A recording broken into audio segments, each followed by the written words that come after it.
Hello everyone, मैं हूं Shashank Sharma. YouTube के हिस्ट्री क्लासेस शशांक में आप सभी का स्वागत है। हम बात करते हैं नए टॉपिक की, हमारे पंजाब की शक्ति का उदय से संबंधित बात करते हैं। देखिए, सिखों के गुरु, अंतिम गुरु 10वें गुरु गोविंद सिंह के मरणोपरांत सिख समुदाय है, जट समुदाय है, कई मिसलों में परिवर्तित हो गया था। सिख कई मिसलों में बटे हुए थे। जैसे मिसलों का मतलब है ग्रुप में, ठीक है। उनमें से ही महाराजा रणजीत सिंह के पिता भी क्या है कि एक सिखों के सुकर चकिया मिसल से संबंधित माने जाते हैं। सिखों के सुकर चकिया मिसल से संबंधित माने जाते हैं। तो इन सभी मिसलों में सुकर चकिया काफी पावरफुल था। महाराजा रणजीत सिंह के नेतृत्व में संपूर्ण पंजाब में अपना अधिकार किया गया और सभी मिसलों में महाराजा रणजीत सिंह ने अधिकार जमाया और सिखों को एकताबद्ध किया। ठीक है, एकताबद्ध करने के बाद में सिख काफी पावरफुल हो गए थे। पंजाब अपनी समृद्धि की चरम सीमा पर था, इसीलिए ब्रिटिश ईस्ट इंडिया कंपनी की आंखों में खटकने लगा। अब कंपनी भी पंजाब पर अपना आधिपत्य जमाना चाहती थी। कंपनी पंजाब पर अपना आधिपत्य जमाने के कई अवसर ढूंढना चाह रही थी, किंतु महाराजा रणजीत सिंह के होते हुए उन्हें एक भी अवसर नहीं मिला। ठीक है, यह अवसर उन्हें महाराजा रणजीत सिंह के मरणोपरांत ही मिला। उसके पश्चात ही उन्होंने पंजाब पर आधिपत्य जमा लिया। महाराजा रणजीत सिंह को शेर ए पंजाब के नाम से भी जाना जाता है, क्योंकि पंजाब में सबसे पावरफुल शासकों में से थे महाराजा रणजीत सिंह, जिन्होंने संपूर्ण पंजाब है, पाकिस्तान है, कश्मीर है, उन सभी पर आधिपत्य जमाया, सिखों में एकताबद्ध किया एवं सिख की नवीन तर्ज पर खालसा सेना का पुनर्गठन किया। तो महाराजा रणजीत सिंह की बात करते हैं, जिनका कालखंड 1780 से 1839 1839 तक था, जिन्हें शेर ए पंजाब के नाम से भी जाना जाता है। इनका परिचय है, इंट्रोडक्शन। इनका जन्म हुआ था 1780 में जट सिख परिवार में गुजरांवाला, पंजाब, पाकिस्तान में हुआ था।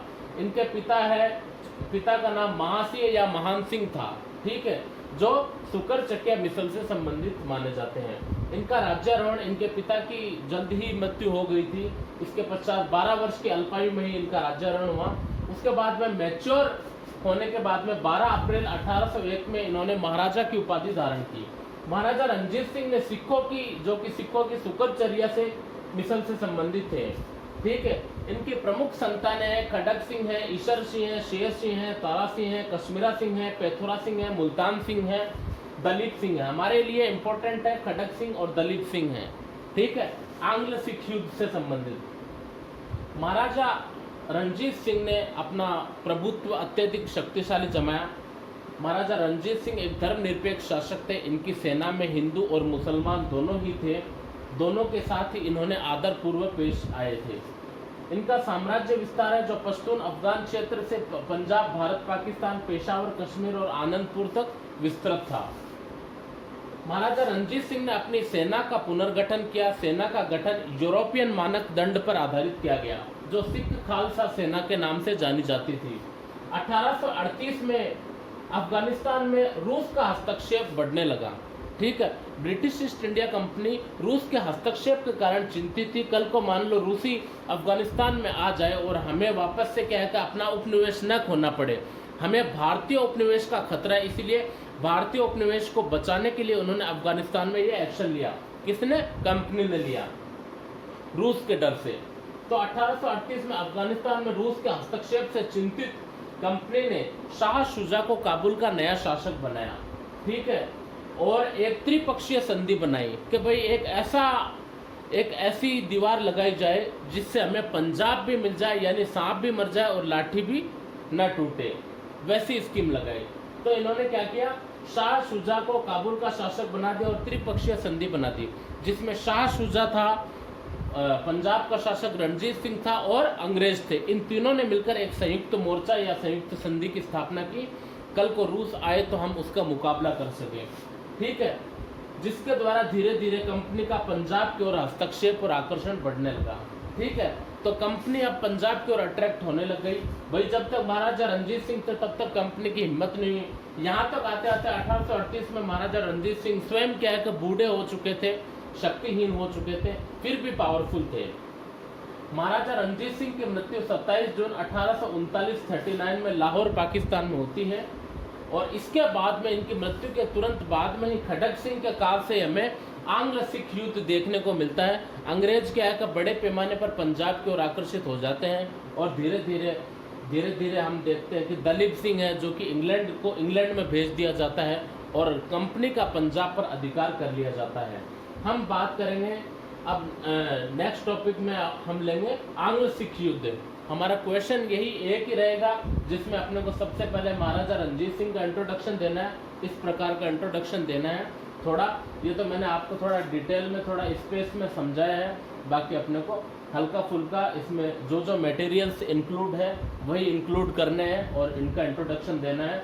इसके बाद में अपने को आंग्ल सिख युद्ध के बारे में ही बात करनी है, ठीक है।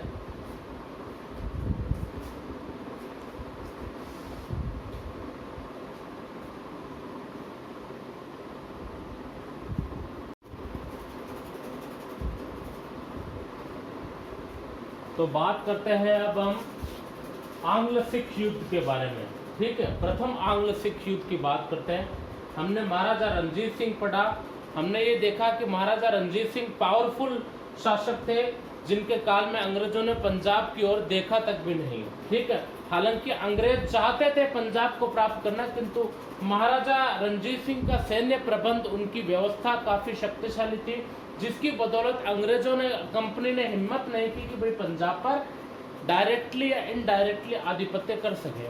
महाराजा रणजीत सिंह के मरणोपरांत तुरंत ही क्या है तो अंग्रेजों ने अपना एक्शन लेना शुरू किया। महाराजा रणजीत सिंह के मरने के बाद में 3 अयोग्य शासक हुए, जिनमें खड़ग सिंह है, नौनिहाल सिंह है और शेर सिंह है। इसके पश्चात नया शासक महाराजा दलीप सिंह बनता है जो कि अल्पायु में बनता है, ठीक है। 1843 ईस्वी में 1843 के अंदर महाराजा दलीप सिंह नया शासक बनता है, जो इंग्लैंड में ब्लैक प्रिंसेस के नाम से भी विख्यात है, ठीक है। महाराजा दलीप सिंह की माता का नाम और जिंदन कौर था, राजमाता जिंदन कौर था, जो कि महाराजा दलीप सिंह की संरक्षिका भी थी, यानी राज्य चलाने में हेल्प करती थी जिंदन कौर राजमाता। अब बात करते हैं प्रथम आंग्ल सिख युद्ध 1845 से 1846 तक चला, 1845 टू 1846 तक चला, ठीक है। अब यहाँ पे अंग्रेजों ने देखा कि भाई पंजाब में सिखों की, हम देख सकते हैं कि सिखों की पतनग्रस्त अवस्था देखने को मिलती है, ठीक है। यहाँ पर सुकचरिया वंश के दलीप सिंह के नेतृत्व में राज्य अस्थिरता भी देखने को मिलती है। कुल मिला के रणजीत सिंह का साम्राज्य अब कमजोर हो चुका था और अंग्रेज इसी बात का वेट कर रहे थे। तो लॉर्ड हार्डिंग के समय, गवर्नर जनरल लॉर्ड हार्डिंग के समय और लॉर्ड हार्डिंग और लॉर्ड गफ के नेतृत्व में, ठीक है, नेतृत्व वाली ब्रिटिश सेना और सिखों के नेतृत्व में लाल सिंह, ठीक है। लाल सिंह कौन थे? लाल सिंह क्या है कि प्रधानमंत्री था, ठीक है। लाल सिंह ने क्या है कि अपनी चालबाजियों से जबरन क्या है कि दलीप सिंह के नेतृत्व में प्रधानमंत्री बन गया, ठीक है, यानी दलीप सिंह का प्रधानमंत्री बन गया। तो लाल सिंह के नेतृत्व वाली सिख सेना और दूसरा लॉर्ड गफ के नेतृत्व वाली ब्रिटिश सेना, इनके बीच में 3 युद्ध हुए। फिरोज शाह का युद्ध, ओलीवाल का युद्ध और सोबराव की लड़ाई। वैसे तो कुल 5 हुए, किंतु ये 3 फेमस है और इन सब में भी महत्वपूर्ण सोबराव की लड़ाई है जो निर्णायक सिद्ध हुई। यह सोबराव की लड़ाई 10 फरवरी 1846 को हुई, जिसमें से लॉर्ड गफ ने पूरी तरह से सिखों को परास्त कर दिया। लाल सिंह को क्या है कंप्लीटली क्या है परास्त कर दिया। लाल सिंह के नेतृत्व वाली सिख सेना पराजित हुई और यह युद्ध निर्णायक हुआ। युद्ध की समाप्ति लाहौर की संधि से होती है। लाहौर की संधि 9 मार्च 1846 को हुई थी, ठीक है। किंतु अंग्रेज लाहौर की संधि से सेटिस्फाइड नहीं थे। लाल सिंह ने बीच में टांग अड़ा दी। लाल सिंह सर्वे सर्वा बनना चाहता था, किंतु अंग्रेजों ने क्या है कि दूसरी संधि 16 दिसंबर 1846 को भेरोवाल की अन्य संधि स्थापित की। भेरोवाल की संधि के तहत जो लाहौर का शासन संचालन है वो लगभग 7 मिसलों में बांट दिया गया, ठीक है, कई मिसलों में बांट दिया गया। और लाल सिंह को भी क्या है कि प्रधानमंत्री या वजीर बना दिया गया। लाल सिंह का ही यहाँ पे हमें भरोसा तोड़ने वाली बात दिखाई देती है। संधि के तहत कंपनी का पंजाब पर पूर्ण हस्तक्षेप हो गया। ठीक है, इस संधि की शर्तों के तहत राजमाता जिंदन कौर को 48,000 रुपये वार्षिक पेंशन निर्धारित कर, ठीक है, शेखपुरा भेज दिया गया। दूसरा, महाराजा दलीप सिंह के साथ शर्त रखी गई कि जब तक यह बालिग नहीं हो जाते यह ब्रिटिश संरक्षण में लाहौर में ही रहेंगे। ठीक है, महाराजा दलीप सिंह को ब्रिटिश संरक्षण में लाहौर में रखा गया। और द्वितीय आंग्ल सिख युद्ध में तो इन्हें इंग्लैंड ही भेज दिया गया और कंपनी ने पूरा पंजाब पर अपना आधिपत्य जमा लिया। अब हम बात करते हैं द्वितीय आंग्ल सिख युद्ध की। आप इसका स्क्रीनशॉट ले लीजिए, हम द्वितीय आंग्ल सिख युद्ध की बात करते हैं।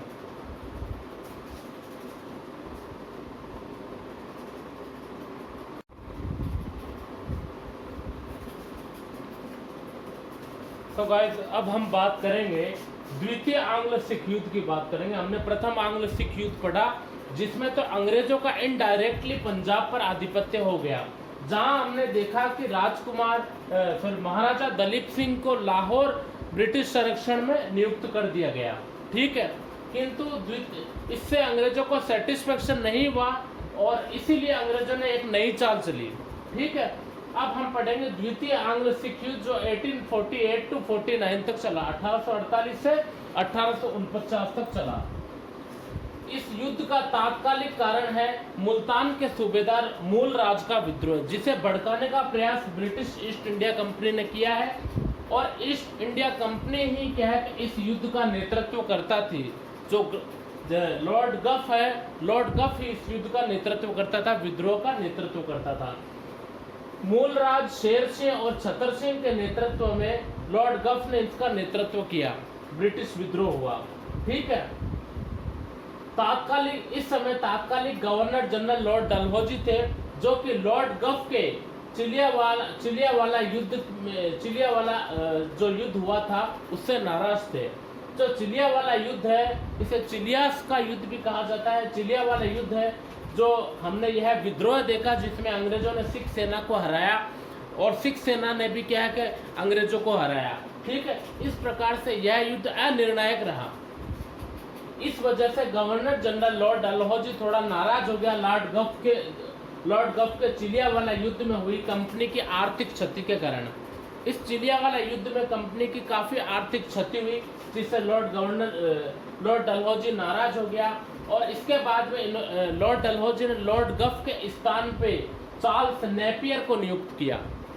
ठीक है, नया सेनानायक किसे बनाया? लॉर्ड गफ के स्थान पे चार्ल्स नेपियर को बनाया। चार्ल्स नेपियर को डायरेक्ट ऑर्डर दिया। चार्ल्स नेपियर ने 21 फरवरी 1849 में सिखों को गुजरात के युद्ध में परास्त किया। ठीक है, बड़े पैमाने पर तोपों से यह युद्ध हुआ। नवीन टेक्नोलॉजी की तोपें थी, जिस वजह से क्या है कि बड़े पैमाने पर सिख धराशायी होते गए।